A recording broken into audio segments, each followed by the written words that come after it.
Thanks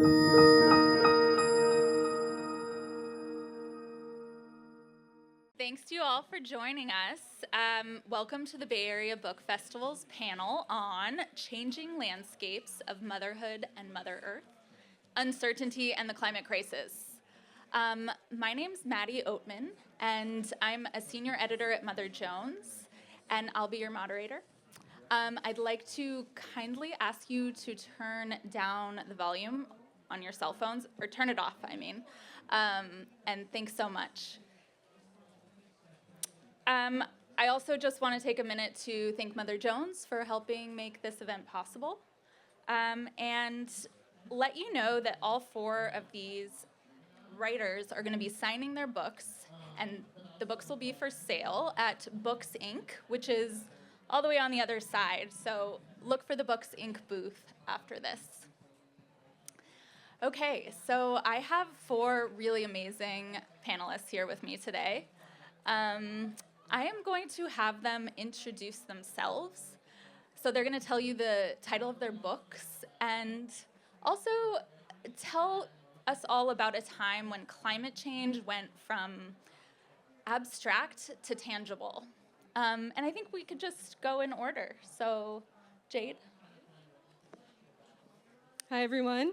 My name is Jade Sasser, and my book is Climate Anxiety and the Kid Question, Deciding Whether to Have Children in an Uncertain Future. And, you know, climate change became a reality for me, I would say, when I was in grad school. I went to grad school at Berkeley. My degree is in environmental science and policy management. We were talking about climate change every day in the classroom. We were doing our dissertation research on climate change related projects. I was in grad school there from 20 years ago until about 12 years ago.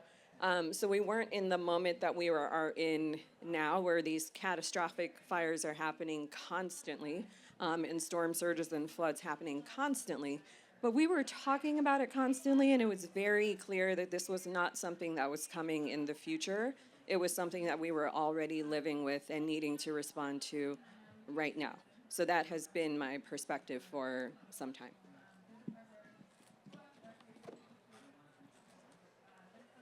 Hi, I'm Manjula Martin. My book is called The Last Fire Season, A Personal and Pyronatural History. It's a memoir about fire and having a body. And I think for me, I mean, the book is largely about like the moments for me when climate change became a felt reality instead of a thought knowledge. I would say it's probably the second time I evacuated from a wildfire. I knew it wasn't a fluke.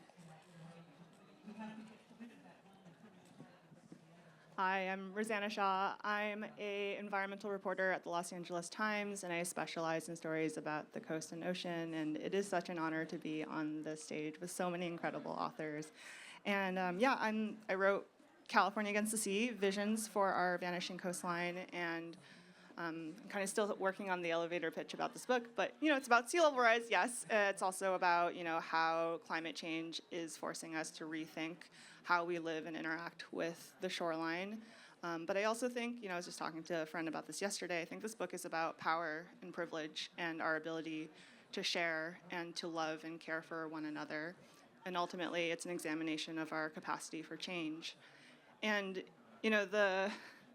the when did climate change become a felt reality for me is like such a, I think similar to Jade's answer, like my day-to-day job makes me go from disaster to disaster to disaster. I'm constantly absorbing other people's, reactions to what is happening, and our baseline for normal keeps shifting, and I am guilty of falling trapped to that too. And so I do actually think it wasn't until the process of like writing this book, thinking about how to turn all of my years of reporting at the LA Times into a book, that I truly started to recognize and see and step back and look at the big picture and look at past, present, and going into the future, and just seeing how much has already changed and how much we are afraid to continue to change. So it's something I'm still processing, and it's an honor to be here. Thanks so much for the introduction to the panel. My name is Christina Gerhardt. I'm an environmental journalist, freelance for different venues, and also a professor of the environmental humanities. My book is Sea Change, an Atlas of Islands in a Rising Ocean, out with local press, University of California Press. Yay for local independent presses. Heyday, other ones. I think it centers the impacts of sea level rise on frontline communities, low-lying island nations around the world, predominantly inhabited by Pacific Islanders, indigenous Pacific Islanders, and Black Caribbean scholars from the Caribbean are the voices who I center. I think in terms of when the climate crisis became real for me, it's a tough question because my aunt was one of the co-founders of the Green Party in what was then West Germany, which is dating myself. I've been covering the UN climate negotiations since 2009, and it was hearing about the lived experiences of frontline communities that were going underreported that really had me become aware of some of the situations we're seeing more close at home now. And that's some of the impetus for the book, too. So I'm going to make you go twice here, because my first question for you, Tina. So you, in the introduction of your book, you have this quote: "There is a gulf of difference between viewing islands in a far sea and as a sea of islands." And you write, "Narrative vantage is everything." So why was reframing the narrative around the climate crisis so important to your project? And how do you think you did that? Thanks. The quote, just to give credit where credit is due, is from Ipeli Ha'ofa, who's a Tongan by heritage, Fijian by where he lived, anthropologist. It's a really well-known essay. If you're not familiar with the Pacific Islands, it may not be well-known to you, but if you are, then it is. It's called Our Sea of Islands.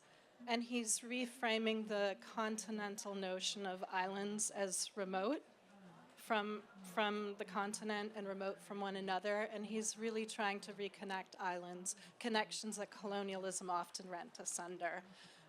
Those are linguistic connections, they're connections of kinship, they're material connections, oceanic voyaging.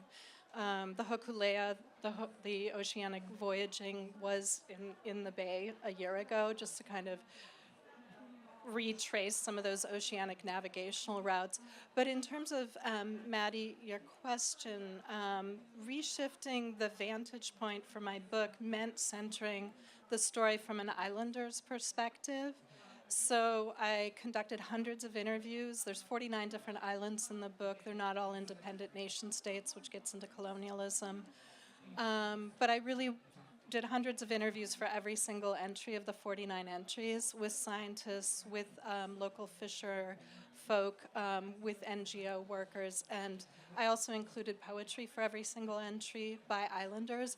I wanted to center islanders' voices. I wanted them to tell the story of what the impacts are of sea level rise and also the solutions to them. It's the interdisciplinary approach is the other thing, aside from centering their voices. So there are maps, there's history, there's scientific data that's included, and then there's the poetry. So those are the two ways that I really tried to shift the story.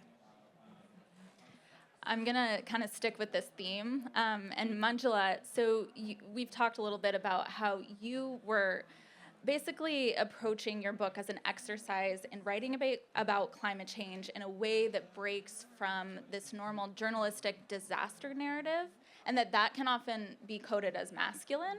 Can you say a little bit more about your approach? Yeah, I think my book interweaves a few different storylines, and it's kind of working between genres, and that way there is reporting in it. I do a lot of interviews with folks who have experienced fire or who work with fire. And it also is a personal story about a health crisis that I had during the onslaught of the wildfire crisis, and how those things changed my perspective on the natural world. And so even just the fact of interweaving various modes of narrative was really important to me. I think, honestly, I was feeling frustrated with, when there's a natural disaster, it feels like there's incredibly hyperbolic headlines all over the place for a minute.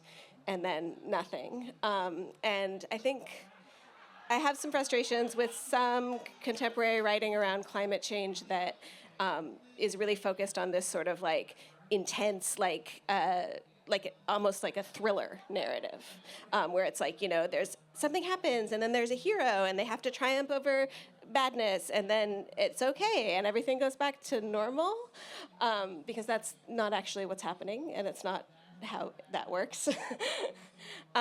So for me, the largest part of that in terms of how it shows up in my book is feelings.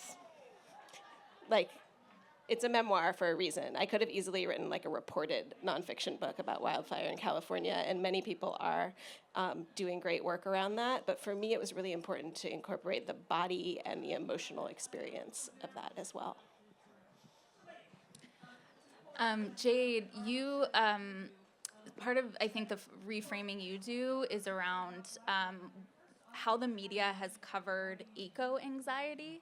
So can you talk about what the media has been getting wrong with how it covers that concept?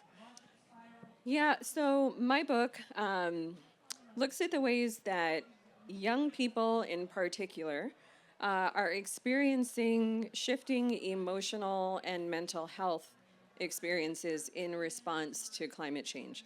So exactly what you're talking about, the experience of, for example, evacuating due to a wildfire or losing your home in a storm or a flood. It's not just a physical experience. It's not just about the loss of material goods and possessions. It is deeply an emotional experience, frequently one of anxiety, fear, depression, grief, a lot of uncertainty, a lot of complex and complicated emotions. And increasingly for young people, particularly in Generation Z, knowing what we know about climate change today and having knowledge of what is likely to come in the future, because Gen Z is the most climate literate generation. Often Gen Z are reading climate reports and forecast reports and such. And those reports do have an impact on their emotions and on their mental health frequently. And so increasingly, young people are rethinking this question of whether it is a moral and ethical decision to have children in the context of ongoing climate crisis. Often, eco-anxiety in popular media is framed as something that that only very privileged people experience, people who don't have or haven't had any other major life concerns, or who are not from communities that have ever experienced existential threat or existential crisis before. And that is fundamentally wrong.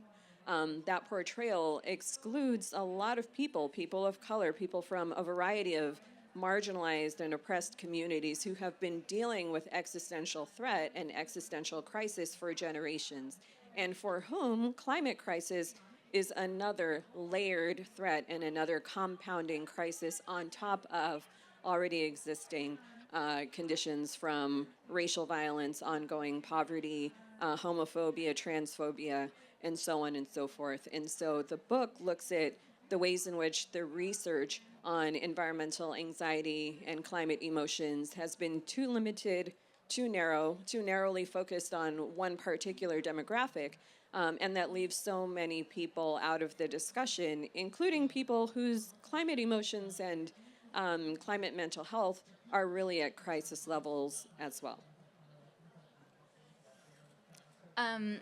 So two of these books really take on sea level rise, and I'm going to come back to some of what you were just talking about, but I wanted to hear a little bit more from Rosanna and Tina about kind of what your reporting showed about how this is being felt in communities, and maybe how it's being felt in a way that is unexpected or invisible. I'm thinking, for instance, like the way that groundwater poses a threat that just isn't talked about. But I mean, I leave it to you to kind of tell us about, what stands out to you. Yeah, I think just to kind of build on some of the really thoughtful remarks that have already been shared is that for me, I'm a reporter. I think in facts. I was a science journalist before I became an environmental journalist, and I've covered a lot of politics and local politics. But I think that, so often the way we talk about sea level rise is from a planning perspective or a political perspective or a science-based perspective. And we do need all of these facts to guide a lot of these discussions. But for me, when I entered communities to open these conversations, I realized pretty quickly that I had to meet someone where their emotions were at first, that we had to validate and acknowledge what someone was feeling, why they were angry, why they were in quote unquote denial, or why they were resistant to having some of these conversations. And that's a interconnected conversation with what the facts are saying, but we needed to start with how people were feeling. And I think that required a lot of listening, that required a lot of me letting go and setting aside kind of my, what I knew going into a community, why I was choosing to get to know this community, and really just hanging out, listening, and starting conversations with not, why are you against so-and-so with this policy, or why are you in denial of sea level rise, but more like, what are you afraid of talking about? What do you care about, and what is it that is kind of rooted in this fear of having these conversations? And so I think I kind of want to just open that conversation there, but I do have a lot of thoughts too on kind of who we center in these conversations and who we listen to, but I'd love to hear what Tina has to say too about just what you picked up on in the course of writing about sea level rise. Yeah, I think one of the things for me that I tried to center in the book, and this comes directly out of my experience covering frontline communities, islanders, and the impact of sea level rise on them, is that they have already been working to address these impacts when the international community has been doing very little, either in terms of generating revenue, which one could consider revenue, that money that is due to them because frontline communities are experiencing the impacts of those who are highest emitters, which are nations in the global north. So one could read it that way, but I really tried to center in every chapter the solutions that communities are already engaging in. So I think solutions-oriented, whether I do this in my journalism or I do this in my teaching, I think including solutions in every single class session and everything I write is a really important way to counteract the kinds of emotions that are very real that we're talking about. What are the things that we can actually do or that people are already doing to grapple with some of these issues and their impacts? In terms of emotions in my reporting, one of the things I find most difficult is to recognize the very real and understandable kinds of emotions that Jade mentioned that frontline communities are experiencing. Grief and anger are the two that I would highlight of the ones that she mentioned, that they have to navigate every single day while they are also putting on whatever demeanor they need to put on in order to get people to generate the needed revenues and the technological whatevers it is to address some of these impacts. And that's a combination that frontline communities that are under-resourced and that are experiencing the impacts of things that they have not created have to put on. So the level of burdens, the layers of burdens there, are ones that we should really spend some time thinking about. But I really celebrate for those reasons the solutions that these communities are already putting forward. I always say action is better than inaction. We may think democracy with an uppercase D is terrible. We may think it's great. We may think democracy with a lowercase d, protest is great or awful. Democracy with an uppercase D meaning voting. Just pick your comfort zone. If you want to restore some oyster reefs, just get involved, restore wetlands, whatever. But I always say action is better than inaction as a gesture of solidarity, right? You've both kind of talked about how you weighed or balanced different types of expertise during your reporting, and I'd love to hear from more of you about how that came into crafting your books, weighing, all different types of experts and who we consider experts. Yeah, that's something that I think a lot about as an environmental writer and reporter. This conversation on climate change is often, it's just kind of recalibrating who we value as expert, right? So often it is a scientist with a PhD and peer-reviewed journal, like papers and studies, and we need that. We also need historians with PhDs, anthropologists with PhDs. Those are also experts that we tend to traditionally value.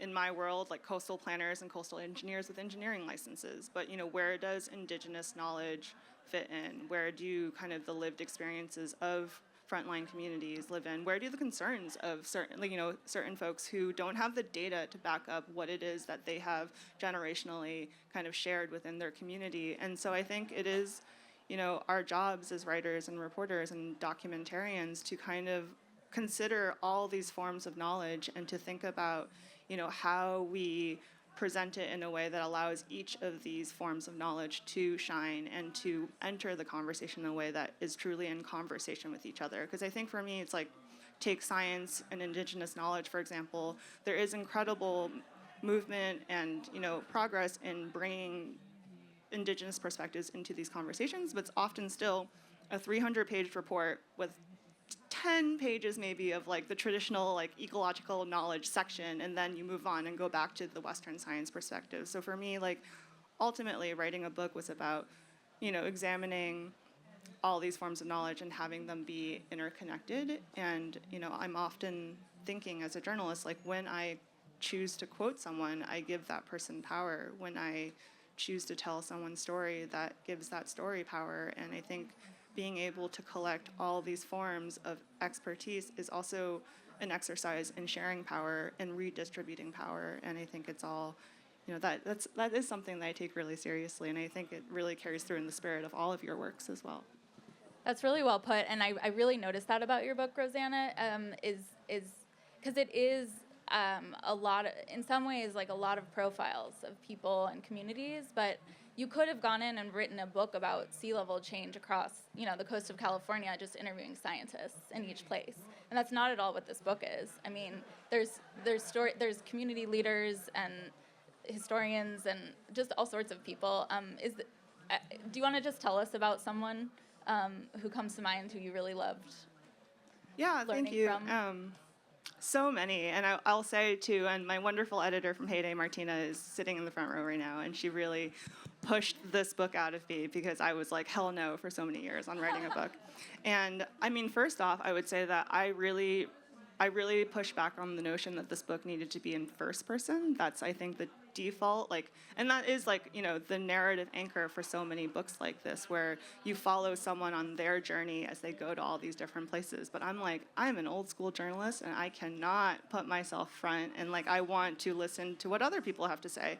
But I think because I chose to tell this book in third person, it really became super intentional on why each chapter came in the order that they did, why we're meeting this person after this person in this place, because thematically and kind of in the journey, the intellectual journey that I was taking you on, they all were entering, in these interlocking conversations that were coming together. And I will say, so the first person that came to mind was, the Chumash woman at the beginning of the book. She's both a trained biologist and also a culture bearer for the coastal band of the Chumash Nation. And she's someone that I talk to a lot, and then we, every time I'm in the Santa Barbara area, I'll be like, hey, want to go for a beach walk? And we'll just kind of riff and kind of share notes and kind of just reflect on kind of the things that we have learned since the last time we talked to each other.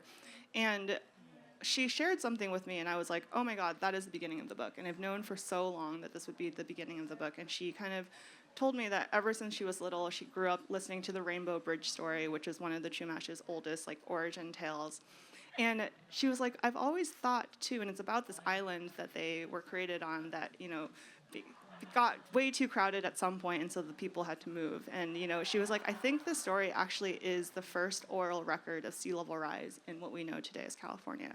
And I got chills. I was like, oh my God, this is actually a really cool way and a really powerful way to start the book, to kind of, again, bring in the story that is not just a beautiful story, not just a legend, not just a creation myth, but actually a data point, the first data point of sea level rise in California. And I think just kind of embedding that kind of spirit throughout the book. And I think that Alicia Cordero, this is the Chumash woman, she really set the tone for the book for me in terms of how we are going to have this conversation in a way that really expands the traditional ways that we think of this issue and our relationship to, both the land and the sea. Yeah, I really admired how all these books were very intersectional. Like even, choosing to call that, it could be called a story or a data point, and why are we so focused on calling it one or the other? So Manjula, your book has the story of an individual journey on many levels, through pain and through, migration around the Bay Area and in retreat from wildfires. And one thing that came up for you is sort of how certain metaphors around fertility and motherhood and earth and gardening, how they kind of were very limiting for you. And I just wondered if you could talk a little bit about that. Sure, yeah. Yeah, I mean, I think, so the health crisis that I had at the time, the book centers on the 2020 fire season, and I live in Sonoma County. So all you here are probably familiar with some of the events in that fire season as well. And it's not only about that, but one of the storylines follows that chronologically. And during that time, I was experiencing chronic pain as the result of like a reproductive health crisis that culminated in my having hysterectomy. And so for me, the idea of relating motherhood to the earth was at that time a very raw and sort of, difficult concept. At the same time, I was really trying to understand, like, how as a writer to approach this topic. I think, everybody knows that climate change has actually already happened, but we still talk about it as something that's like going to happen or happening. And I wanted to really try and figure out how to talk differently about both the land and what's happening to the land, which includes us. And so I found myself just really honestly struggling with like what words to use. And fire is something that's written about, like, when people write about fire, it's very violent and very sort of like hungry. It explodes overnight. It travels like, it surrounds places. It's that. And at the same time, when people write about sort of nature, it tends to have this sort of dreamy, gauzy, like, rooted in fertility thing. And I was really interested in the book for various reasons in how to sort of like separate the idea of, or how to question sort of those caricatures of either fire or the natural world or a tree or something like that. And the only way I could figure out how to do that was to just make it transparent on the page and have that be part of the journey of the book. And so throughout the book, especially when I'm talking about, a lot of the book takes place in my garden. And when I'm talking about the garden, really sort of like checking myself when I want to say that, like, new life springs forth from every seed, or that sort of thing, which is obviously true. Like, nature metaphors are, nature is fertility. It is literally our mother, But I was also just interested in ways of getting around that kind of thinking. I think when you open up the possibility of nature as being not just for reproduction and not just like a biological thing, it opens up all kinds of opportunity for understanding ourselves and each other better, and for sort of learning how to care for each other in ways that are perhaps outside what we would traditionally think as like a family structure or a community structure. And Jade, you write about that a bit too, kind of new ways of thinking about community and family, given the future that's before us. Can you just talk about that? Yeah, I also, if I can, I would like to back up to your question about expertise as well, because I think it's an important question. So my book is a research book. I'm a professor, I'm an academic. I did a national survey and dozens of interviews with people around the country about this subject.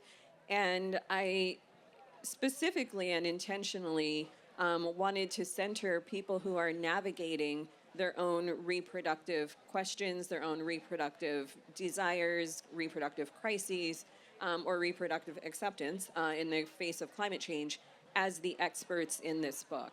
So academic research is the medium But those are the voices that are prioritized as expert voices, in large part because the research that has been done often excludes so many people and fundamentally gets it wrong. And so I think really rethinking these questions of expertise, who gets to be an expert, what kind of wisdom do we value, what gets prioritized and what gets excluded when we value the wrong kinds of wisdom, or just not, enough of a holistic set of lived experiences as wisdom-based. So to the question that you just asked, okay, so if fertility has long been associated with natural processes, and so many natural processes are being disrupted in the context of climate change, fertility is fundamentally being disrupted too. My way into these questions is through a reproductive justice lens. And so I, for 20 years now, have studied how various communities seek to not have the children they don't want, to have the children that they do want, and to raise their children in safe and sustainable environments. And in this book, I focus a lot on how climate change is disrupting those last two pillars, the ability to have wanted children and to raise them in safe and sustainable environments. And so I think it's a helpful way in, but I also want to make sure that people understand, because there are always a lot of assumptions when it comes to discussions of reproduction and fertility and anything environmental. This is not a book that is about or is supportive of population control. And I shouldn't have to say that, but I do, because those assumptions are often what people lead with. I have had conversations with people who have told me that they refuse to read the book because they don't want to be shamed for having children, which is the exact opposite, in fact, of what I do here. And one of the things that I think is so important is to understand there are so many different perspectives that people have on these two issues, reproduction, fertility, and climate change, and the way that they come together. But the discussion has been so polarized for so long that it often isn't a public conversation at all. It's relegated to the shadows. It's relegated to people's personal, private decisions and often personal, private struggles. I've talked to so many people who felt like they were the only ones struggling with this question of whether to have children or not in a climate-altered future, but actually so many people are struggling with that and wondering whether morally and ethically it's a good thing to do, even if they really want children and are deeply committed to parenthood. And one of the things that I argue in this book is that if parenting a child is your way into fighting against climate change and becoming really, really deeply engaged in the environmental struggle, it is a wonderful way. It is a wonderful entry point and a wonderful way in part because there are so many people now who are developing so many resources to support parents and people who want to be parents and people who work with children around managing not only their emotions, their climate emotions, but also managing how to navigate helping children understand and deal with climate change now and in the future. We're never going to stop having children. And this book really decenters kind of the kid question as the primary question here. It's rather, what are we doing to actually address climate policy? And how can the kid question be an entry point to get people hooked in and deeply engaged on those questions? So fascinating. I want to ask you a lot more about that, but maybe the audience will, because we only have a few minutes left, and I want to give, you all have been a wonderful audience. Thank you for your attention, and I wonder if any of you have questions for our panelists. If you do, you'll come up to the front, and looks like we have one. I don't know what's happening, but I love the specters. Thank you all for being here and for sharing your wisdom. I think this question's probably most relevant for Jade and Tina, but any of you guys can feel free to chime in. I'm curious for people who are feeling paralyzed by uncertainty, paralyzed by not knowing what their lives or what the world will look like in the next 5, 10, 20 years. what you found to be helpful in people that you've interviewed or talked to, or any sort of frameworks that have helped people manage all of the paralyzing uncertainty in our world today. Thank you. Yeah, so the question was, do people feel paralyzed? Yes, they do. I spoke to a lot of people, paralysis, overwhelm, trauma, not knowing what to do. And the interesting thing for me is, at the same time that I was finishing this book and it was getting ready to come out, I created a podcast of the same name. It's called Climate Anxiety and the Kid Question. And we talk about all of the same issues that I discuss with people and interview people about in the book. And those conversations have been particularly instructive because I interview a variety of people, a lot of parents, a good number of non-parents, and people who are somewhere in between, either trying to become parents or deeply engaged with this question. The single most important thing is to not struggle with this issue or this question in isolation. The isolation breeds and intensifies a certain amount of stigma and shame that does not belong on individuals. This is a policy-based issue. This is a collective struggle that we are collectively dealing with in society that has been put onto people's lives in the most intimate ways. This struggle did not start with us individually, and it does not belong on our hearts and our minds as an individual struggle when it is the result of collective conditions that we did not individually create. And I think that perspective is one that is easier to have and sustain when in community, particularly in community of people who are committed to making change of any kind, whether it's an activist community or even communities of climate cafe members. I don't know if any of you have heard of climate cafes. It's a growing movement that was started by climate-aware psychologists and other mental health therapists, where people come together in groups and they really just work through their climate emotions and their lived day-to-day experiences without necessarily seeking action or solutions. It's not about discussing what you're doing, but it's discussing how you're doing.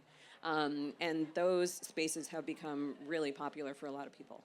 Yeah, Jade and I have actually talked a lot about this article to come, but I think the thing that I come across a lot is just the call to action is to join something bigger than yourself and to not, sit in the loneliness of this feeling. And I think another kind of connected question is, I get all the time as a reporter the question of, like, how much hope should I put in the articles that I write? How much hope should my book have for the reader? And that was a question that I struggled with for years. And, every climate journalist, I'm sure Maddie too, has thought about this, because if you give someone too much hope, they are able to put the book down and move on to something else. If you don't give them enough hope, that leads to the paralysis and the inaction, the sense of fatalism that has really, truly permeated so many people and how we feel about this issue. And in the process of working on this book, I realized that hope no longer was the emotion that I was indexing on, it was responsibility. Does my book, at the end of the journey for the reader, give the reader a sense of responsibility to do something? And that do something isn't to fix climate change. It could be literally talking to your neighbor about it, being in community, finding a climate cafe, just joining something, and to continue to commit to doing something and to not look away. And that responsibility, that sense of duty, takes courage. So courage is the other emotion that I am now grounding a lot of my work in. Does my work, does my articles, does my book give people courage to not look away and to continue to act and to engage on this issue and to not feel just, helpless? And I think that's something that all of our books do in some ways. And I think that, I honor the question, and that question also takes courage. So thank you for bringing that to this conversation today. I also just want to put in a shout out for despair and anger, which actually are very useful emotions when you're talking about creating change in social movements. Yeah, I would just come back to I appreciate the question, thanks for it. I would just come back to what I was saying earlier, action's better than inaction, right? We all have different ways of engaging. Some of us are hypersocial like me, others are totally not, like my nephew who I just saw. Some of us like to engage politically one way, some of us like to engage another way. But I think I think each of us have our comfort zones. Maybe we want to challenge ourselves to get out of them. Maybe we want to go with them. But I hadn't thought about this. I think absolutely what Jade said, just being, and Rosanna was underscoring this, being in community, like whatever form of political engagement, I think just engage, just action's better than inaction, but also the community that you build by doing that is really important. I mean, like, look, Bill McKibben, one of the, he, like, The End of Nature, one of the earliest books, 1989, on, the climate crisis to come. One of the most important ingredients that he underscored for addressing the climate crisis is community. The community that you have, that you are building, is what's going to help get you through. And that's not only the climate crisis, right? It's, it's COVID, it's, economic, it's any, especially in the US where we have put so much of this onto ourselves and individualized these kinds of crises. Community is the antidote. And art, like, I think, and I'm not just saying this, I read these books because I feel very newly inspired to think about this crisis after reading them, because of the way that they're engaging with these topics, I think, really differently than, what I've seen in the past. So again, like, and many of you talk about this in your books, like, art is essential. It's not a byproduct or a side thing that it's kind of off on the side. Again, like, I think, Manjula, you talk about Amitav Ghosh's polemic about this, about how, I don't know if you have anything more to say. Amitav Ghosh is a writer who writes both fiction and nonfiction, and he wrote a book in, I think, 2016 called The Great Derangement, which was specifically talking about the failure of literature, specifically literary fiction, to engage with the climate crisis, and how we're deranged because we're not doing that. And I first of all, I found that to be very, for me, that was like an action moment where I was like, oh, this is actually something I have the skills to do. I'm a writer. I can do that. But I also think, like, through the experiences, like through living the experiences that are in my book, as well as the act of researching and writing the book itself, art is like one of the key ways that people process messiness, for lack of a better word, the chaos, the uncertainty, all of that. And to me, that's actually the only place that I've been able to find that hope, is in that messiness and that process. And I think that is something that really speaks to people in all different ways. I also think, like, Ghosh has a newer book about the climate crisis, too. I'm not sure he would write the same essay 10 years later. I can't tell. Do we have another question, or? But we're out of time. Do we have time for one quick question? Okay. One quick question. I'm very impressed by the numbers of people that are here and the people that understand what a problem this really is. But at the heart of it, how do you get the polluters, the people that are creating the problem, big corporations, for one thing, to stop this and to acknowledge that they are destroying the earth? Just a quick one, yeah.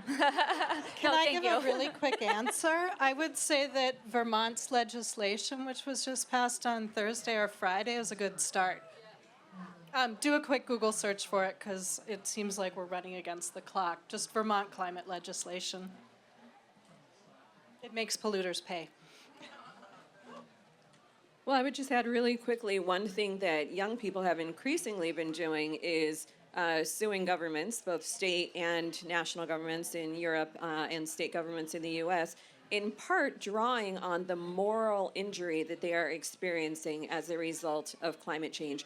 Moral injury meaning when young people see adults, political leaders, people in positions of power taking actions that they know continue to make the climate crisis worse. This is profoundly distressing for young people and will be for a long time to come, and they're making legal claims on that basis. All right, thank you again for,